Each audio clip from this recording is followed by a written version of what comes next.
My name is Claire Hartley. I'm 36 years old. 20 years ago, my parents kicked me out of the house for getting pregnant in 10th grade. 16 years old. November rain.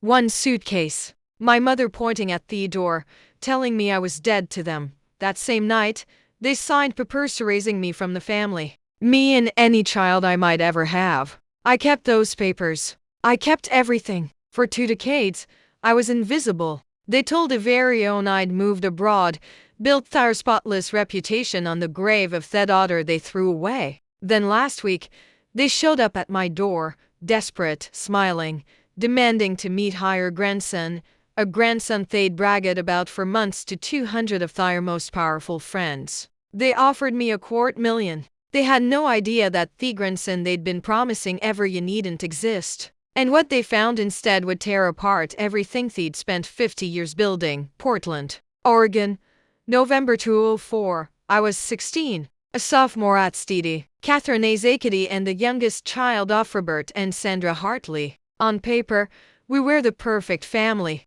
My father owned a successful real estate law practice downtown, Hartley and Associates, established 1987. My mother had been president of the Parent Teacher Association for 4 consecutive years. We sat in the front pew at Clare Fellowship Church of Rinsende, dressed in coordinated outfits me mothers selected each Saturday night, but every family has its hierarchy, and he learned mine early. Ethan, my older brother, was 22 and in his 3rd year of dental school. He was the pride of the family, the son who would carry on Hartley's name. Melissa, 20, was studying to become a teacher, the beautiful daughter who never questioned anything.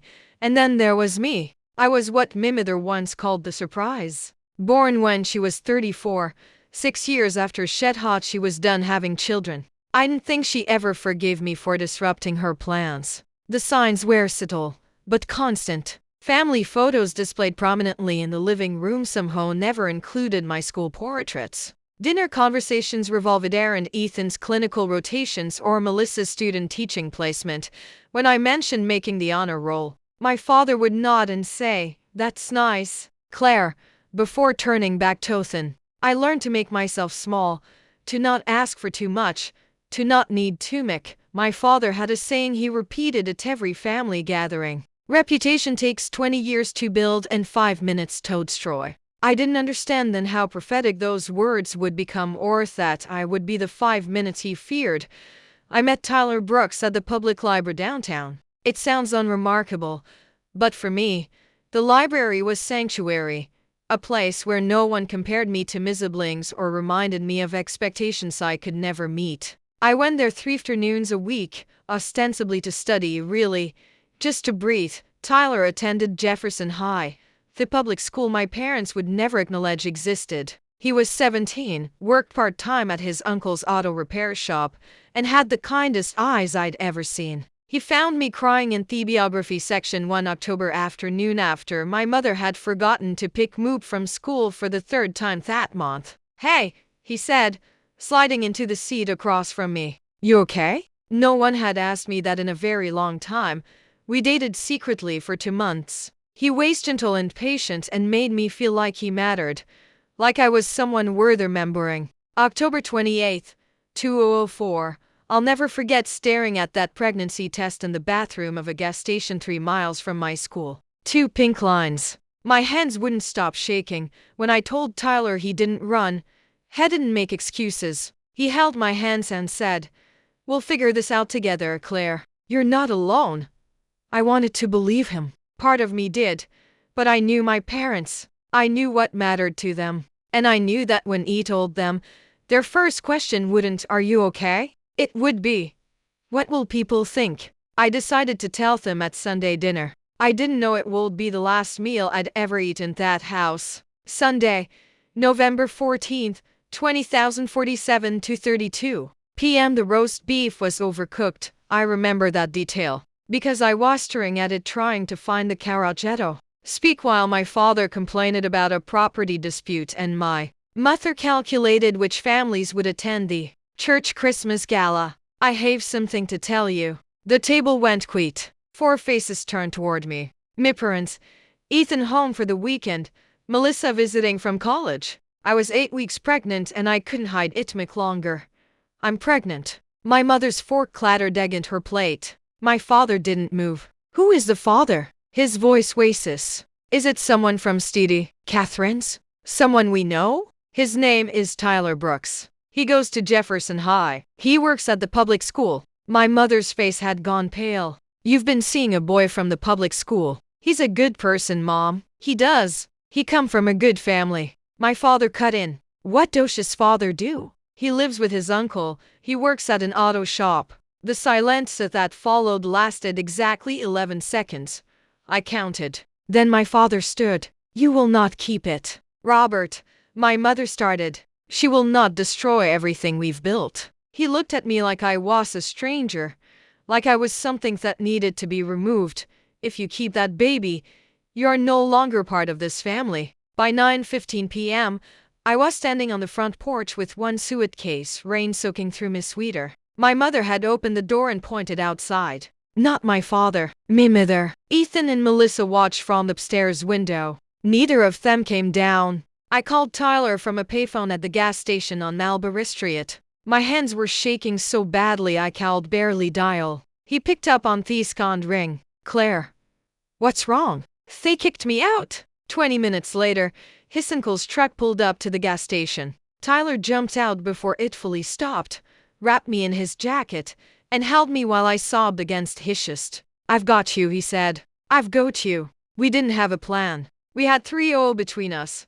A truck with questionable brakes, and nowhere to go. That's when Rhoda Owens saved my life. She was her neighbor, 3 houses down from Thirtley residence, 62 years old, really red school teacher, the only person on our street who didn't treat my father like owned the neighborhood. She'd seen me standing in the rain from her window. She'd watched long enough to understand. You can stay with me, she said when it knocked on her door at nearly 10 o'clock at night. As long as you need. 2 weeks. That's how long we stayed in Mrs. Owens's guest room before Tyler found us a studio apartment in Seattle. $425 a month above a laundromat that smelled like bleach and secondhand hope. My parents had their lawyer draw up papers night they threw me out. I know because my father mailed me a copy 3 days later. Certified mail, signature required. Like I was a business transaction.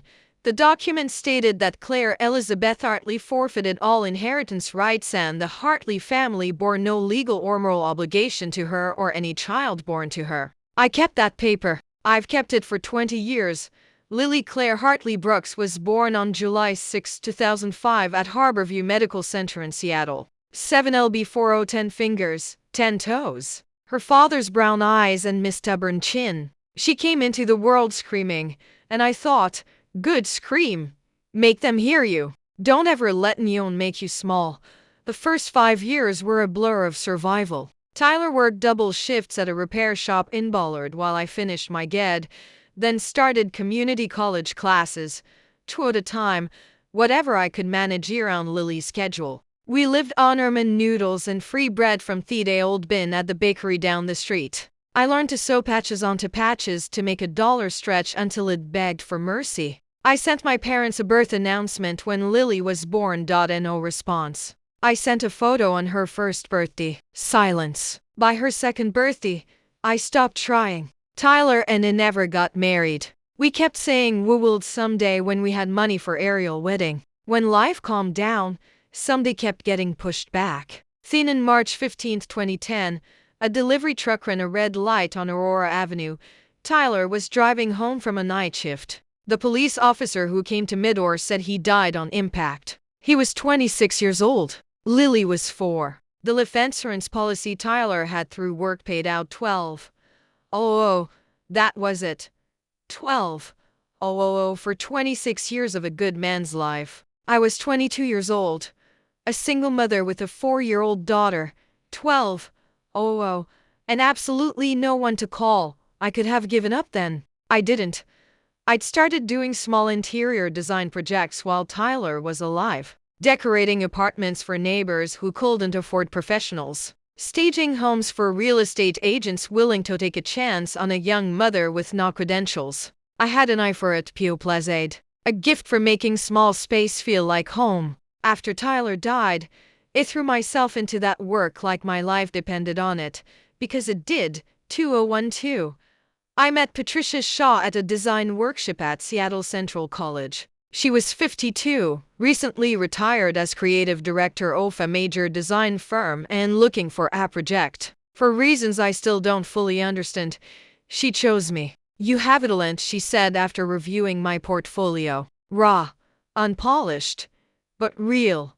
Let me help you shape it. 2014, with Patricia's mentorship and a 50 small loan that took me 3 attempts to secure, I founded Hearth Home Interiors. Our first office was a converted closet in a shared workspace, 2018, 8 employees. Revenue, $1.2 million. 2022.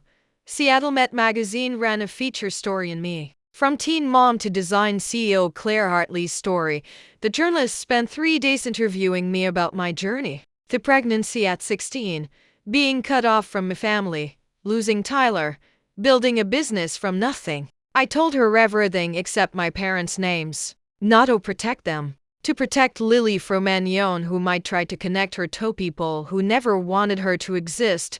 2024, 22 employees. Revenue $4.2 million. A corner office overlooking Capitol Hill. My daughter was 19, a sophomore at the University of Washington, majoring in psychology. She was brilliant and fierce and everything I'd hoped she would become. 20 years, no contact from Thirdly family until last week. Tuesday, November 5th, 2024. 6 to 47 p.m. I just gotten home from a client meeting. A tech executor involving her Mercer Island waterfront property. A contract worth $800.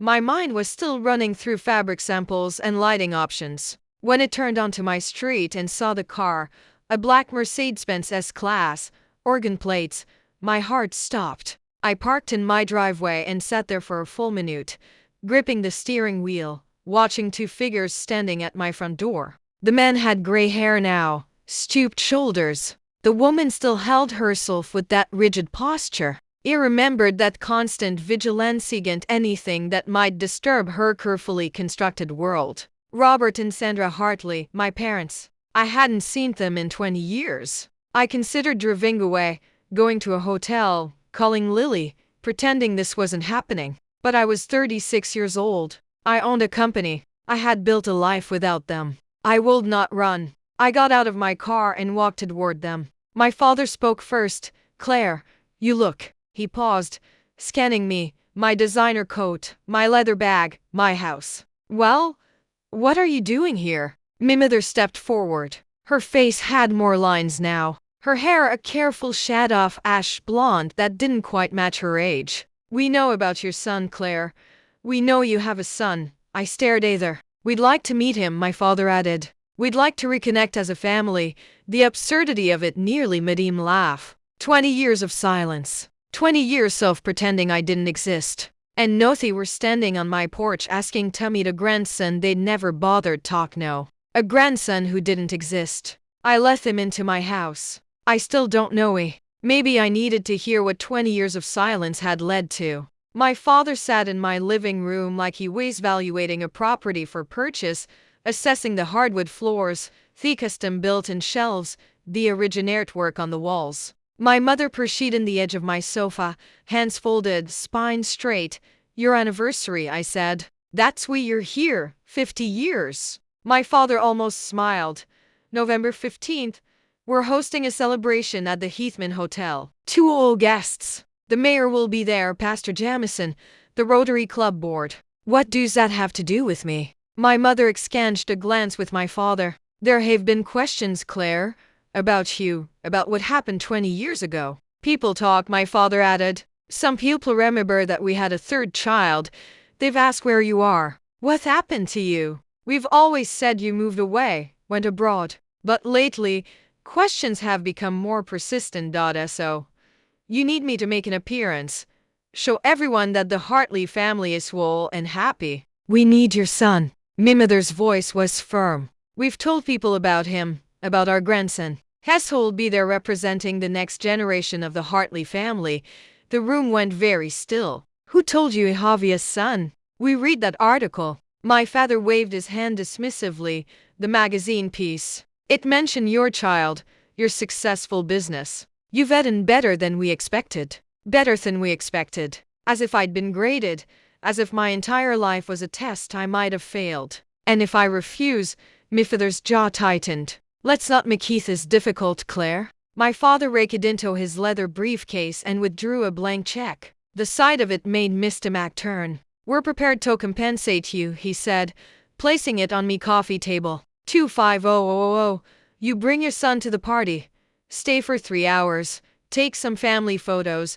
Then you can return to your life. I looked at the check, then at my mother, who was nodding as if this were the most reasonable proposition in the world. 25000. I repeated. Is that what 20 years obsolescence costs? We're also prepared to reinstate you in the family trust. My mother leaned forward, her voice dropping to a conspiratorial whisper. The combined estate is valued at $3.8 million. You would have an equal share with Ethan and Melissa. I thought about that studio apartment above the laundromat. The nights I'd work double shifts while Lily slept in a playpen behind the counter of a coffee shop because I couldn't afford childcare. The years I'd spent building something from nothing while they sat in their Portland mansion pretending I'd never existed. And if I say no, my father's expression hardened. We would prefer not to involve your son directly, Claire, but if necessary, we can reach out to him ourselves. Explain the situation, help him understand his family history. It was a threat, subtle, but unmistakable. You want to contact me, child, I said slowly, and tell them your version of what happened. We want to be a family again. My mother spread her hands.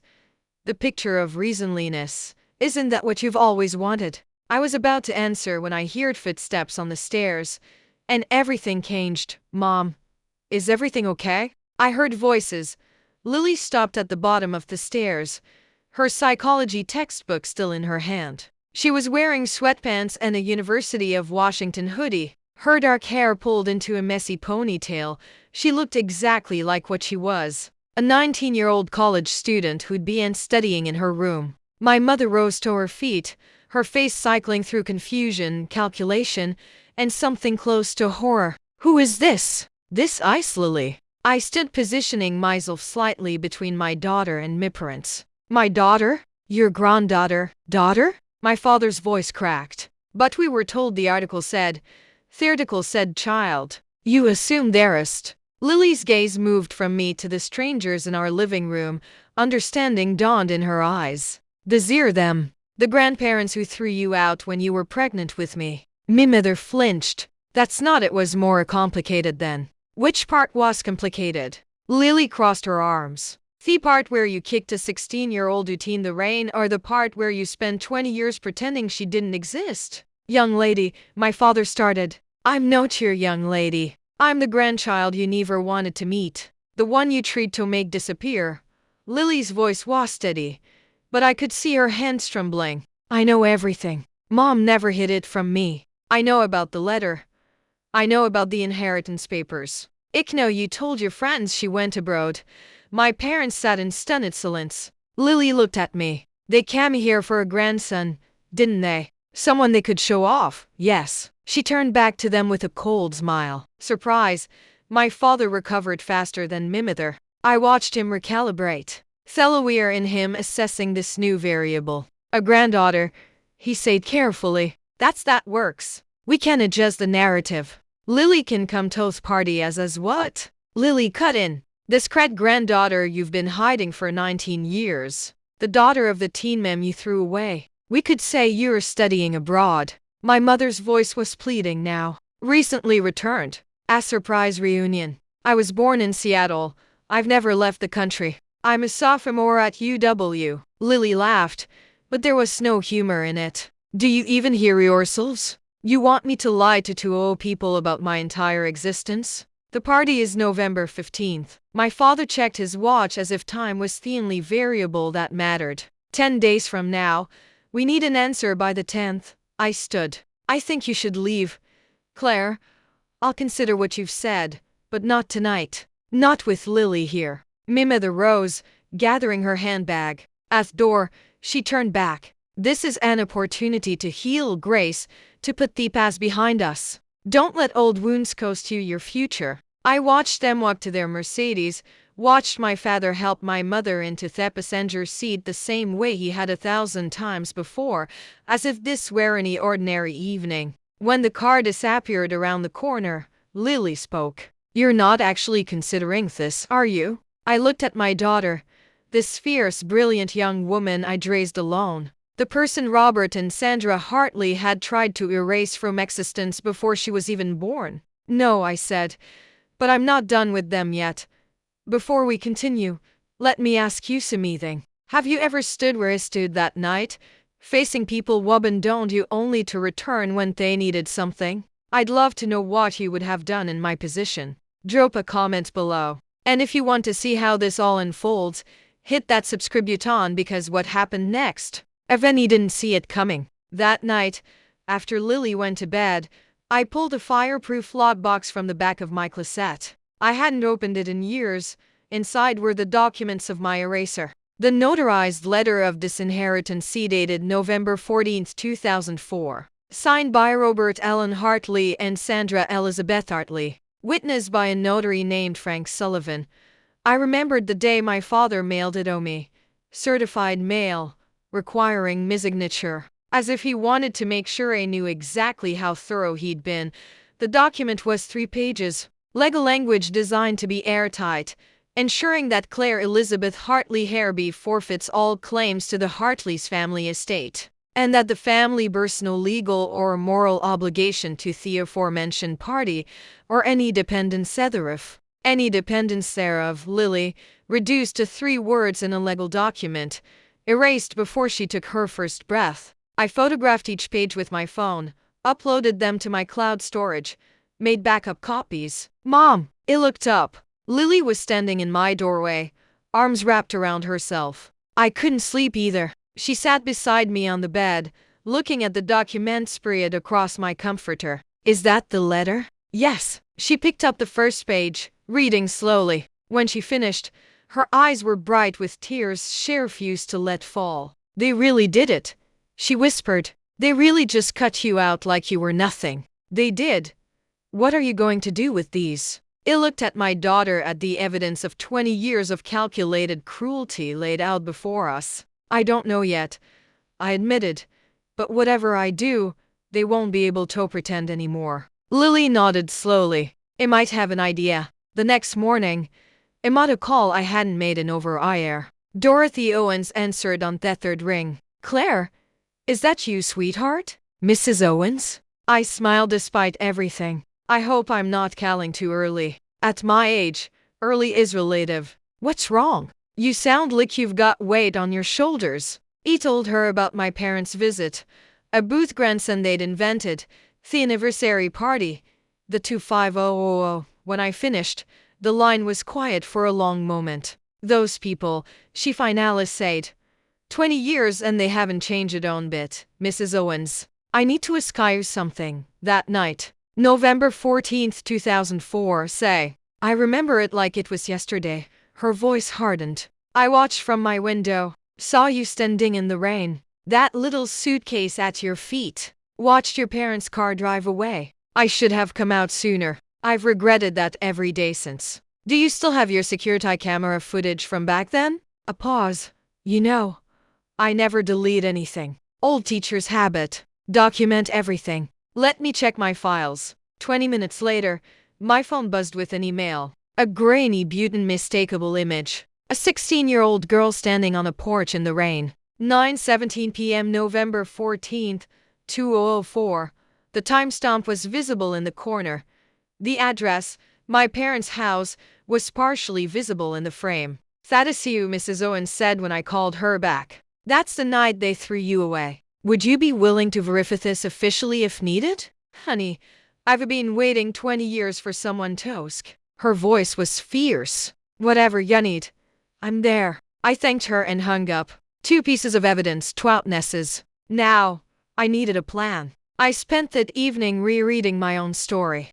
The Seattle Met article was still available online, shared over 12,000 times since it was published in March 2022. The journalist Jennifer Cole had titled it From Teen Mom to Design CEO Claire Hartley's Story. 2,500 words about loss, resilience, and building something from the ruins of everything you thought you knew. I'd been careful in that interview. I told the truth, but not the whole truth. I mentioned being estranged from my family without naming names or cities. I talked about becoming a mother at 17 without identifying the parents who'd cast me out. Not to protect them, to protect Lily from strangers making connections, asking questions, dredging up pain that didn't belong to them. Now, I scrolled through the comments, thousands of them. This woman is incredible. Imagine being thrown away by your own family and still becoming this successful. I went through so many things similar. This story gives me hope. Someone should make a movie about her life. Seriously, one comment caught my eye. Posted just 2 weeks ago. Does anyone know if she's related to the Hartley family in Portland? The law firm people? Someone in my church mentioned it and now I'm curious. So that's how my parents found out. My phone rang. Patricia Shaw. Claire, I heard through the grapevine that your parents materialized after 2 decades of radio silence. I laugh despite myself. News travels fast. This is Seattle. Everything travels fast. Her voice softened. What do you need? I don't know yet. Advice maybe, perspective. What I know, Patricia said, is that you've spent 20 years proving who you are without them. Don't let 3 hours at their party and do that. She was right, but I was already thinking bigger than 3 hours. Thursday, November 7th, 2024. 3:42 p.m. My phone showed an Oregon area code I didn't recognize. I almost let it go to voicemail. Claire, it's Ethan. I hadn't heard my brother's voice in 20 years. It was deeper now, weathered. Thieves of a man in his 40s instead of the 22-year-old who'd watched from an upstairs window while I stood in the rain. Ethan, I know I have no right to call. I know you have no reason to talk to me. He exhaled shakily. But I need you to know some things before whatever happens next. Then talk. The grandson story. The whole thing about you having a son that came from him. She read the Seattle Met article 2 years ago, but didn't read it carefully. Just saw a child and successful business and constructed this whole narrative about you having a boy who was some kind of entrepreneur. She invented a grandson. She told her church friends, her Rotary friends, built an entire story about this brilliant young man continuing the Hartley legacy. Ethan's voice cracked. Dad went along with it. They've been dining out on your imaginary son for months. I closed my eyes. Even now, even after everything, my parents' capacity for delusion still stunned me. Why are you telling me this? Because I was a coward. Claire, 20 years ago, I should have come downstairs. I should have said something. I should have. He stopped, breathing hard. Melissa and I have talked about it for years. We were wrong. We've always been wrong. And now I want to make it right. Whatever it looks like. Ethan paused. The anniversary party. Melissa and I will be there. If you decide to come, you won't be alone. I didn't know what to say to that. Ethan talked for another hour. He told me about the unwritten rules of being a Hartley's child. The expectations, the constant performance, the way her parents wielded approval like a weapon, granting it to those who complied and withdrawing it from anyone who stepped out of line. Melissa has 2 kids, has 8 and 11. She's terrified of them growing up the way we did, walking on eggshells, never knowing if they're good enough. Why didn't you ever reach out in 20 years? Long pause. I almost did 5 years ago. I had your number. Found it through the business website. Dialed it at least a dozen times. His voice dropped, and every time I hung up before it connected because I knew that if I talked to you, I'd have to admit what I let happen. And I wasn't ready. What changed? Seeing them show up at your door demanding a grandson that doesn't exist. Watching them try to buy you like you're a prop for their anniversary photo. Ethan exhaled. It made me realize if I don't say something now, I never will. And I'll spend the rest of me life knowing I failed you twice. I thought about the brother I remembered, the one who played board games with me when our parents were at their carrot galas. The one who taught me to ride a bike in the backyard. There's so many thing you should know, Ethan added. The anniversary party. There's going to be a family moment that gets live-streamed on the church Facebook page. Pastor Jamison's idea. A show of unity for the congregation, a live stream. 200 witnesses in person, and who knew how many more watching, Len. Thank you for telling me, Ethan. What are you going to do? I'm not sure yet, but I'm starting to see it clearly. Friday, November 8th, 2024.1 to 14 a.m. My father called directly this time. No preamble. Claire. We're running out of time. Separity is in 1 week. 250. Full reinstatement in the family trust. Final offer. I've been talking to Ethan. Silence. He told me about the grandson story you've been telling people. The one you made up based on an article you didn't bother to read carefully. That's not we may have embellished slightly. You invented an entire person. You've been telling your friends about your successful grandson for months. A grandson that doesn't exist. Claire. My father's voice hardened. I don't appreciate your tone. After everything we're offering, what exactly are you offering? Money to make me perform for your friends? A spot in a trust you said to erase me? I kept my voice calm, steady. You're not offering me anything. You're trying to buy your way out of alley you created. You have no right to judge us. Now he was angry. You're Theon who destroyed this family. You're the one who brought shame. I was 16 years old. I was pregnant and scared and he needed my parents. My grip tightened in the phone. And you threw me out like garbage and spent 20 years pretending it eat. If you don't come to this party, Claire, you will never have another opportunity to be part of this family. You said that 20 years ago, and you know what? I built a better life without you than I ever would have had with you. We'll see about that. He hung up. I sat in my office, heart pounding, mind racing.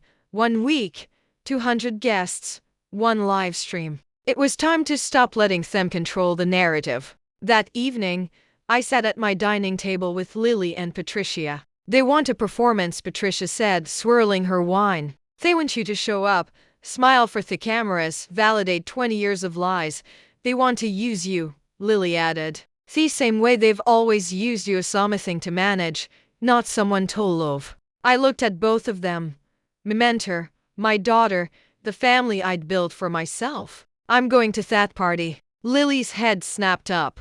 Mom, not to give them what they want, to give myself what I need. I pulled out my phone, showing them the photos of Thetis' inheritance letter, Mrs. Owen's security footage, the Seattle Met article. They've spent 20 years controlling my story, telling people I went abroad, inventing a grandson, making me disappear.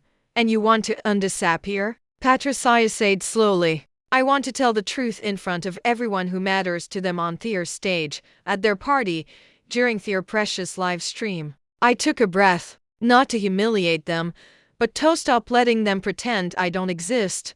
I'm coming with you. Lily's voice was firm. They need to see who I really am, not their imaginary grandson me. I reached for her hand. Are you sure this can't be? I've spent my whole life knowing that my grandparents chose their reputation over my existence. I'm sure. I called Ethan that night. Your photo stand with me. Does it still hold? Melissa and I talked. We're ready. Thini need you to do something. Don't warn Mem and Dad.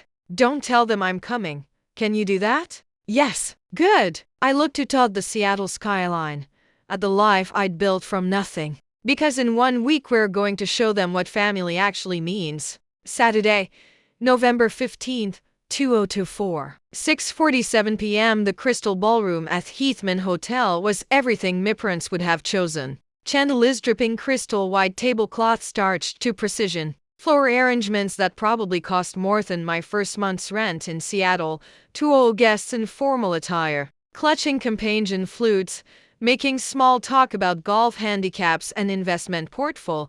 I stood in the entrance with Lily Bezedim. She wore a navy blue dress, simply and elegant. I'd chosen black, professional, understated, impossible to ignore. You okay? She whispered. I'm about to crash my parents' 50th anniversary party to tell 200 people they've been lying for 20 years. I squeezed her hand. I'm terrified. That's not what I asked. I looked at her.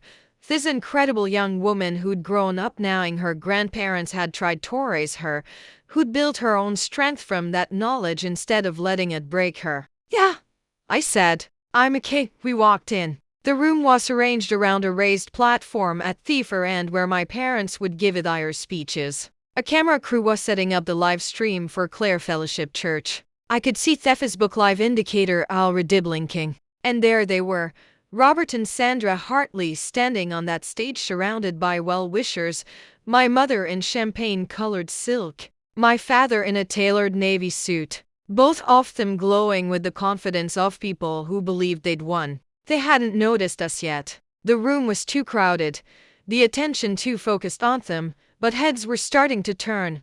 Someone near the door whispered, "Is that someone else?" The daughter from the article. The whispers spread like ripples in water. And then my mother looked up. My father had just begun his speech. 50 years of marriage has taught me that family is everything. Sandra and I have built our lives around that principle. Our children, our community, our faith. His voice carried across the ballroom, amplified by the microphone, captured by the live stream camera. Two old faces watched adoringly on the small monitor near the stage. I could see the Facebook Live comment section scrolling, "Beautiful couple. God bless the Hartley's family. What an inspiration." My mother saw me first. Her champagne smile froze.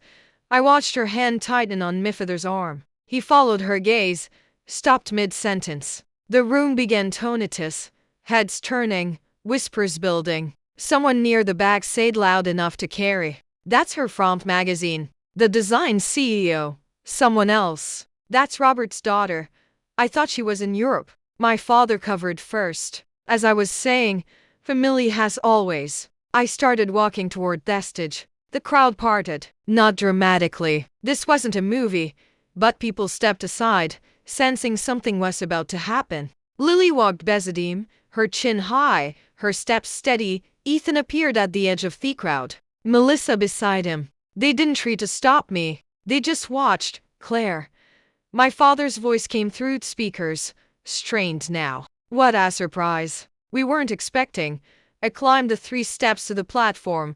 The live stream camera tracked my movement. I could feel 200 pairs of eyes on me, plus however many were watching Lynn. "Hello, Dad." I took the microphone from his hand before he cold-reeked. "Hello, everyone. My name is Claire Hartley. For those of you who don't know, and many of you don't, I'm Robert and Sandra's youngest daughter." I paused, "The one they told you went to Europe 20 years ago." The silence in that ballroom was absolute. "I didn't go to Europe," I continued. "On November 14, 2004, 20 years ago tomorrow, my parents discovered I was pregnant at 16. That same night, they threw me out of their house. They had their lawyer draft papers downing me. They told me I was dead to them." Someone gasped. The live stream comments were exploding. I could see them scrolling faster than Annie Neckold read. They told everyone I'd gone abroad. For 20 years, they pretended it didn't exist. I reached into my bag and pulled out the notarized letter.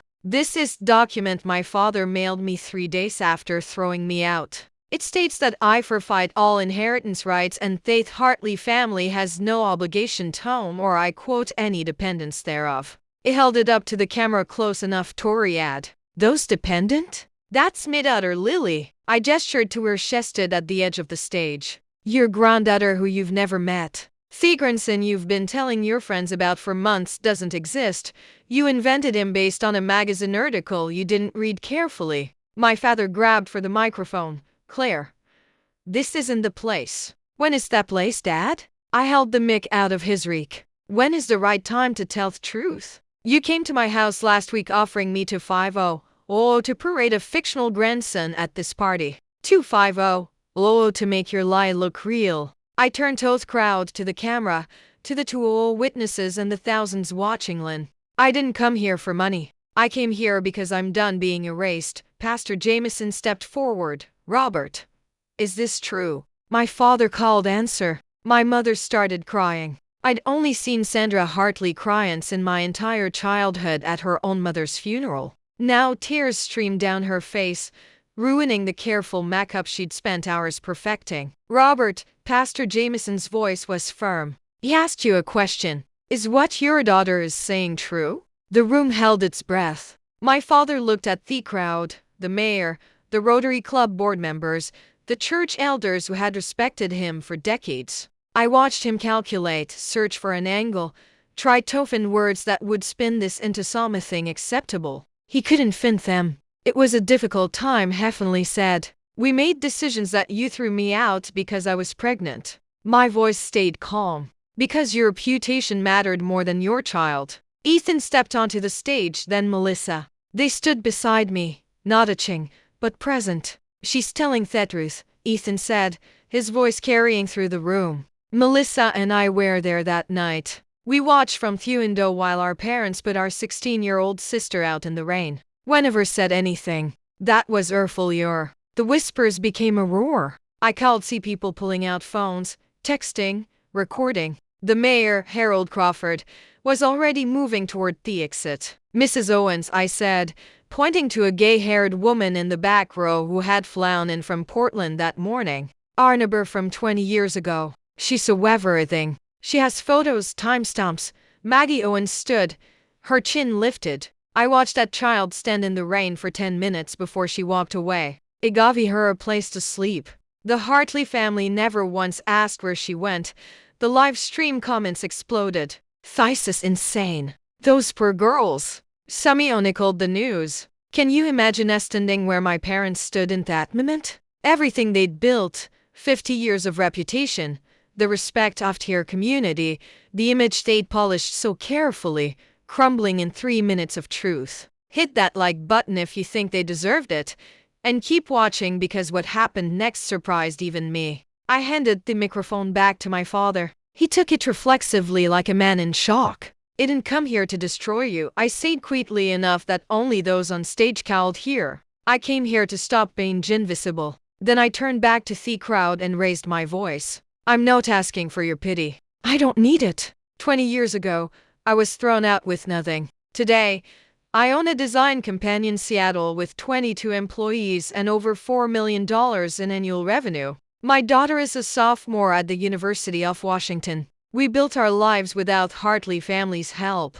I looked directly at the camera. I'm not here for revenge. I'm here because my parents tried to buy my silence last week, 250 to pretend their lies were true. I'm here because they deserve to face the consequence of what they did. Not improbate in front of the community they value more than their own children. Lily climbed onto the stage and took my hand. I'm Lily, she said into the microphone. The granddaughter they never wanted. I'm 19 years old. I've known my whole life that my grandparents chose their reputation over my mother and by extension over me. She looked at Robert and Sandra. You could have known me. You could have watched me grow up. You could have been at my birthday parties, Miss Jewel plays, my high school graduation. Her voice cracked. You chose not to. And no, you don't get to pretend that was ever our fault. Lily handed back the microphone and walked off the stage. I followed her. Behind us, the crystal ballroom erupted into chaos. At the ballroom door, I turned back one last time. One more thing. My voice cut through the chaos. I'm not going to sway you. I'm not going to contest the will or demand money. The disinheritance press you signed 20 years ago, I'm keeping them as a reminder of who you really are, not as a weapon. Robert looked up, something like confusion crossing his face. He'd expected a battle, a lawsuit demands. Butte understand this. If you ever spread lies about me or my daughter again, if you ever try to contact Lily without her consent or spin some new story about us for your friends, I will make every document I have public. I have the disinheritance letter. I have Edema-stamped photos. I have witnesses. It nodded toward Mrs. Owens. And now I have 200 witnesses to this conversation. Patricia Shaw appeared at my elbow. Ready? Yes. As we walked through the doors, I heard Pastor Jameson's voice. Robert, Sandra, I think we need to talk privately tonight. Lily squeezed my hand as we stepped into the November evening. The air was cold and clean, and for the first time in 20 years, I felt like I could breathe. Mom. Her voice was small. Did we do the right thing? I thought about 16-year-old Claire standing in the rain with a suitcase and a baby she hadn't planned for. I thought about all the years off building, surviving, fighting to become a someone worth being. We told the truth, I said. We set a boundary. We let them face the consequences of their own choices. I pulled her into a hug. That's not revenge. That's justice. What happens now? I looked up at the night sky. Now we go home. The fallout began within hours. By midnight, the live stream clip had been shared 847 times. By morning, that number had tripled. Someone had titled it, Woman Exposes Parents' 20-year lie at their anniversary party and uploaded it to YouTube, where it accumulated 40,000 views in the first 24 hours. 47 guests left the party within 30 minutes of my departure. I learned this from Ethan, who called me Sunday morning with a full report. Mayor Crawford walked out without saying goodbye to Dad. Mrs. Whitfield from the church board followed him. The Hendersons, you remember them? They own the chain of auto dealerships. They actually apologized to me on their way out. Apologized for never asking where you were, for just accepting the story. Sunday afternoon, a short item appeared in the Portland Herald. Local Adonai's anniversary gala ends in familiar revelation. The article was carefully neutral, but the comment section was not. I went talked with these people. I had no idea.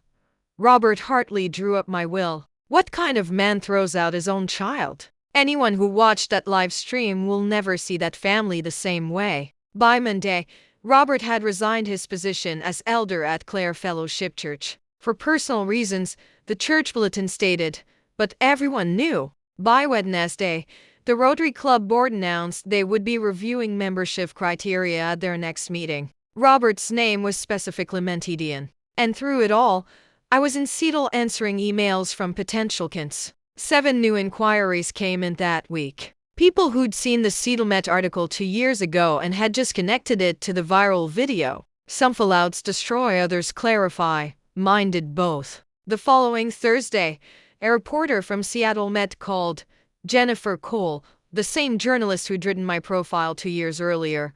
Claire, I don't know if you've seen, but your video is everywhere. We'd love Toto a follow-up piece. The CEO who confronted her past. What do you think? I thought about it. Let me get back to you. Of course. Just know the response has been overwhelming. People are connecting with your story. A lot of them have similar experiences. She wasn't wrong. My company's general inbox was flooded with messages. Not about Disowned, about family, about being cut off, about spending years feeling invisible and finally finding the courage to speak. Your video made me call my brother for the first time in 12 years. I'm a teen mom too. You gave me hope. Thank you for showing that success is the best response to people who try to destroy you. Saturday, I flew to Seattle for Ethan and Melissa's first visit to my home in 20 years. We sat in my living room, the same room where our parents had tried to buy my silence 2 weeks earlier, and talked for 6 hours. Ethan told me about years of guilt. Melissa cried when she met Lily for the first time. Their children, my niece and nephew, ages 8 and 11, played in my backyard while the adults tried to rebuild something from the wreckage. I'm sorry, Ethan said. Ich know it's not enough. I know sorry don't cover 20 years. No? I agreed. It don't, but it's a start. Lily watched it from the doorway. This young woman who'd grown up without extended family, finally seeing what it might look like to have one. Imperfect, complicated betrayal. 1 week after the party, my phone rang with an Oregon number. My mother. Claire. Her voice was smaller than I'd ever heard it. I'm not calling to apologize. I don't know how to apologize for what we did. Then why are you calling? Long silence. I watched the video, the live stream. I've watched it 11 times. Another pause. I keep looking at your face when you're talking, trying to see my daughter. The one it put out in the rain. I said nothing. Your father, is she trailed off? He's not doing well. The church, the Rotary, his colleagues, everyone is looking at him differently now. He doesn't know how to handle it. I didn't do this to punish him or you. Ich know. I know that now. Her voice cracked. You did it because you had to stop pretending. You did it because we gave you no other choice.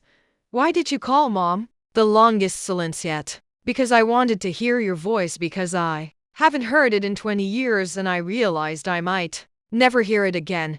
She was crying now because my granddaughter stood on that stage and told 200 people she'd spent her whole life knowing we didn't want her. And I couldn't breathe. I closed my eyes. I'm not ready to forgive you, I said. I might never be, but I'm not going to hang up on you either. That's more than I deserve. Yes, it is. We stayed on the line for another minute, not speaking. Then she said goodbye. She didn't ask for another kiss. She didn't demand anything. Maybe that was progress. Or maybe it was just the first step of a very long road. Thanksgiving 2024. My dining table. The one I'd bought 3 years ago from an estate sale and refinished myself. Seated 12. It had never been this full. Lily sat at my right hand. Patricia Shaw at my left. Mrs. Owens, who'd flown up from Portland again, was teaching my nephew how to fold napkins into swans. Ethan carved the turkey while his wife set outside dishes. Melissa's daughters were arguing about who got to light the candles. My parents weren't there. We hadn't reached that point. Maybe whenever would. But looking around Thatable, I realized something.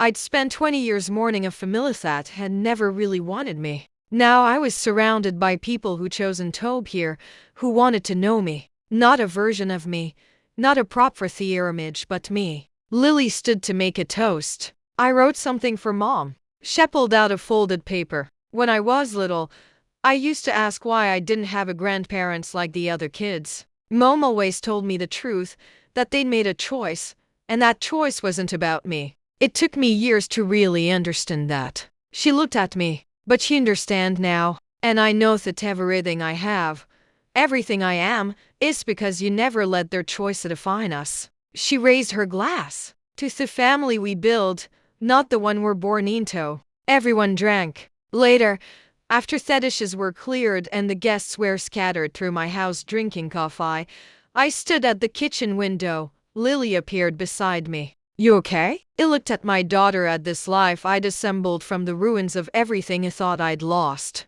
Yeah, I said. I really am. If you're still listening, let me leave you with this. 20 years ago, I was a scared 16-year-old standing in the rain, watching my parents' tail lights disappear down the street. I thought my life was over. I thought I had nothing left. I was wrong. I had Tyler for as long as I could have him. I had Mrs. Owens who opened her door when she didn't have to. I had Patricia, who saw potential in a young mother with nothing but determination. I had Lily, who grew up knowing the truth and chose to be fierce instead of bitter. And eventually I had myself, the version of me who stopped asking for permission to exist. If you're in a situation where your family makes you feel like you need to shrink yourself to be acceptable, like your worth depends on their approval, I understand. I've been there.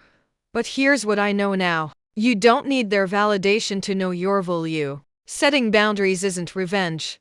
It's survival. And sometimes the family you build is stronger than the one you were born into. My parents still haven't apologized. Not really. Robert has barely spoken since the party. Sandra calls occasionally, and I answer when I can. Ethan and Melissa are trying. We're all trying, but I'm not waiting for them to change. I'm living my life, the one I built, the one I earned, the one that belongs entirely to me. That's not a happy ending. It's a real one. And real endings, they don't need applause. They just need truth. Thank you for listening to my story. If it meant anything to you, if it made you feel less alone, please share it, like, subscribe, and check the description for more stories like this one. Because a variant deserves to be seen.